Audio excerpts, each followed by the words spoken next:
Hello friends, आज मैं लेकर आया हूं एक अलग यूज अपना लेकर R2। यह R2 बहुत इंपॉर्टेंट है स्पोकन के लिए। तो फ्रेंड्स, आज मैं आपको सिखाना चाहूंगा R2 जो चाहिए के सेंस में यूज होता है और R2 भी होना चाहिए और R2 हैव चाहिए था। और इसका यूज होता है जब नैतिक कर्तव्य का भाव व्यक्त हो, मोरल ड्यूटी का जब सेंस व्यक्त करें तो हम R2 का यूज करते हैं। अब हम लोग तीनों ये पढ़ेंगे, R2B और R2 हैव का यूज मैं आप लोगों को सिखाऊंगा। सबसे पहले हम लोग R2 को समझेंगे। जैसे देखना है, R2 भी मोरल ड्यूटी को शो करता है।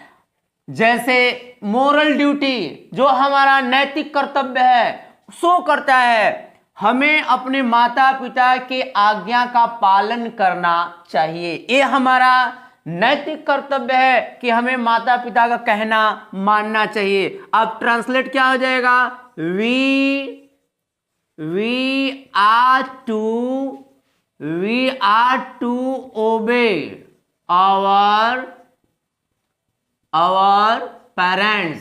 हमें अपने माता पिता का कहना मानना चाहिए। हमें कहना मानना चाहिए, ये हमारा मोरल ड्यूटी है, इसलिए हम क्या लगाएंगे? R2। और ओबे मीन क्या हो जाएगा? आज्ञा का पालन करना। आवर पेरेंट्स अपने माता पिता का, उसे अपने शिक्षकों का सम्मान करना चाहिए, यह भी हमारा नैतिक कर्तव्य है। क्या हो जाएगा? he ought to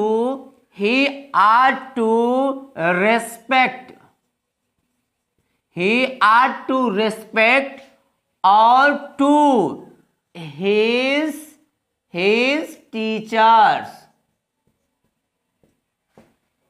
he ought to respect to his teachers। अब ये हमारा अफर्मेटिव में है। अब इसी सेंटेंस को यदि हम निगेटिव में हम चेंज कर दें तो निगेटिव में क्या हो जाएगा? अब इस सेंटेंस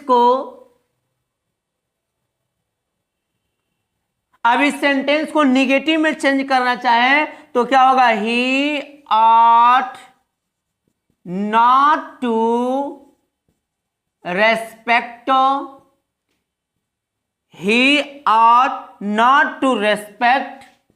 to his teachers। अगला सेंटेंस, अब इसी सेंटेंस को निगेटिव में चेंज करना होगा।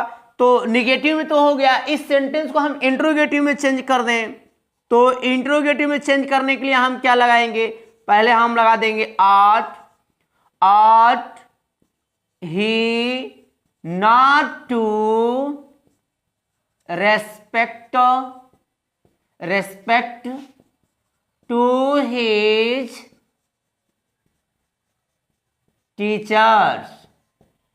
अब ये हमारा सेंटेंस है। मीन R2 का यूज जब हम करेंगे तो हम अफर्मेटिव, नेगेटिव, इंट्रोगेटिव किसी भी सेंटेंस में हम इसका यूज कर सकते हैं। एज एग्जांपल, हमें स्कूल जाना चाहिए, हमें प्रतिदिन स्कूल जाना चाहिए, ये स्कूल जाना भी हमारा नैतिक कर्तव्य है। We ought to go to school daily. ये हमारा नैतिक कर्तव्य है कि हमें प्रतिदिन स्कूल जाना चाहिए। अंग्रेजी, और इसी को निगेटिव में चेंज कर दें तो क्या हो जाएगा? we ought not to go to school daily। अब इस सेंटेंस को हम इंटरोगेटिव में, ये है हमारा अफर्मेटिव, ये है हमारा नेगेटिव, लेकिन इंटरोगेटिव में यदि हम चेंज करना चाहें तो इंटरोगेटिव में क्या हो जाएगा? ought we to go to school daily। ये हमारा सेंटेंस है। तो फ्रेंड्स ये आर्ट टू हमारा जो मोरल ड्यूटी शो करता है वो बहुत इंपॉर्टेंट है स्पोकन के लिए, और ये मोरल ड्यूटी के लिए यूज होता है। तो इसका यूज करके हम अपने स्पोकन को और स्ट्रांग बना सकते हैं। तो मुझे उम्मीद होगा ये आर्ट टू आपको जरूर समझ में आया होगा। अब मैं चलता हूं अपने आर्ट टू बी। अब मैं बताऊंगा आर्ट टू बी का यूज हम कैसे करेंगे। आर टू बी होना चाहिए। अब इसका यूज क्या होगा, पहले सब्जेक्ट आ जाएगा, फिर आर, फिर टू बी प्लस एडजेक्टिव आएगा या तो फिर नाउन आएगा। इसी तरह से हम आर टू को यदि यूज करेंगे तो सबसे पहले सब्जेक्ट आ जाएगा हमारा। अगर इस आर टू को यूज करेंगे तो सबसे पहले आएगा सब्जेक्ट प्लस आर्ट हो जाएगा, आर्ट प्लस निगेटिव आएगा तो नॉट, अब प्लस उसके बाद नॉट के बाद हम टू और फिर वर्ब का फर्स्ट फॉर्म आ जाएगा। यही हमारा ये सीक्वेंस है। लेकिन आर टू बी का यूज करेंगे तो हम इस सीक्वेंस का यूज करेंगे, subject plus are to be और प्लस एडजेक्टिव रहेगा या तो फिर नाउन। जैसे हमें आज्ञाकारी होना चाहिए, ये हमारा नैतिक कर्तव्य है कि हमें आज्ञाकारी होना चाहिए। We ought to be obedient। अगर इस सेंटेंस को निगेटिव में चेंज कर देंगे तो निगेटिव में सेंटेंस हमारा क्या हो जाएगा, we ought not to be obedient। अब ये निगेटिव में हो गया, लेकिन ये हमारा क्या है, अफर्मेटिव में। उसी तरह से हमारा अगला sentence he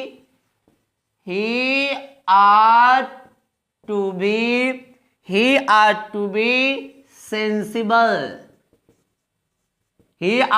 B sensible.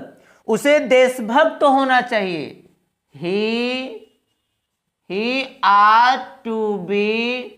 he ought to be a patriot। अब इस तरह से हमारा ये सेंटेंस है और ये आर टू बी का हम यूज करते हैं। अब ये सेंटेंस हमारे स्पोकन के लिए तीनों वर्ड बहुत ही इंपॉर्टेंट है। अब मैं अगला अपना यूज बताऊंगा आर टू हैव। ये आर टू हैव का यूज करते समय सब्जेक्ट असर्टिव सेंटेंस है, या असर्टिव सेंटेंस क्या हो जाएगा, सब्जेक्ट आएगा, सब्जेक्ट के साथ आर टू यदि नैतिकता का भाव व्यक्त करेगा तो आर्ट, अगर निगेटिव आएगा not to have plus verb का थर्ड फॉर्म ऑब्जेक्ट फिर अदर वर्ड।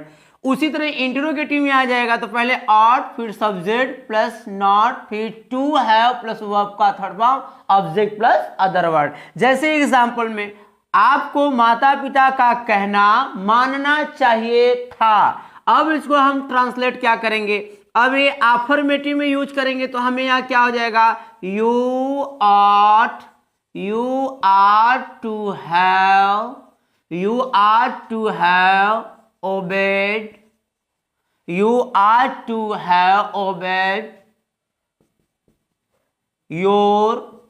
Your parents. अगला सेंटेंस इसको हम नेगेटिव में चेंज कर दें। अगर नेगेटिव में चेंज करेंगे तो ये क्या हो जाएगा हमारा, यू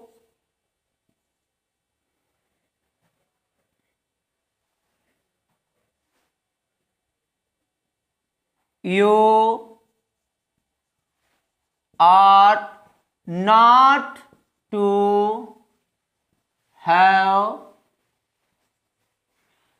ओबेड योर पेरेंट्स। इसी तरह से इंटरोगेटिव में करना होगा। अब इंटरोगेटिव में यहां क्या हो जाएगा, are you not to have obeyed your parents. तो फ्रेंड्स इस तरह से हमारा ये are to have, ought to have ये पास्ट टेंस में यूज होता है जो हमारा मोरल ड्यूटी को शो करता है। और यह आर्ट टू हमारा पास्ट टेंस में जब यूज होगा तो असर्टिव में हमारा क्या होगा, सब्जेक्ट आर्ट टू, सब्जेक्ट के बाद ऑट, यदि नेगेटिव आएगा तो नॉट, फिर टू हैव जोड़ेंगे वर्ब का थर्ड फॉर्म। उसी तरह इंटरोगेटिव में होगा तो ought plus subject not to have verb का थर्ड फॉर्म। तो जैसे एग्जांपल है, ये तीनों एग्जांपल आप ध्यान से पढ़िए। आपको माता पिता का कहना मानना चाहिए था, you ought to have obeyed your parents. अगर निगेटिव में हो जाएगा you ought not to have obeyed your parents, और इसको इंटरोगेटिव में चेंज करेंगे तो क्या होगा, ought you not to have obeyed your parents. इस तरह से मैं कुछ और सेंटेंस बताऊंगा, जैसे चाहिए था, ये हमारा सेंटेंस है। अब इस सेंटेंस का हम ट्रांसलेट कर दें, उसे अपना होमवर्क पूरा करना चाहिए था। ट्रांसलेट क्या हो जाएगा, he ought to have completed his homework। और उसी तरह से अगला सेंटेंस, राज को झूठ नहीं बोलना चाहिए था, राज ought not to have told a lie। और इस तरह से अगला सेंटेंस, क्या उसे प्रश्न नहीं पूछना चाहिए था, अंग्रेजी क्या हो जाएगा, ought he not to have asked the question, ought he not to have asked the question। अगला सेंटेंस, कैसे उसे प्रार्थना पत्र लिखना चाहिए था, क्या हो जाएगा यहां, how ought to he to have written an application। तो फ्रेंड्स इस तरह से हमारा ये सेंटेंस है, ought to be, ought to have, ये हमारा सेंटेंस जो मॉडल है इस प्रकार से हमारे यूज होते हैं। और ये स्पोकन इंग्लिश के लिए बहुत इंपॉर्टेंट है। मुझे उम्मीद है कि ये आपको जरूर समझ में आया होगा। अगर समझ में आया होगा तो आप इसका प्रैक्टिस जरूर कीजिएगा। Okay, thank you.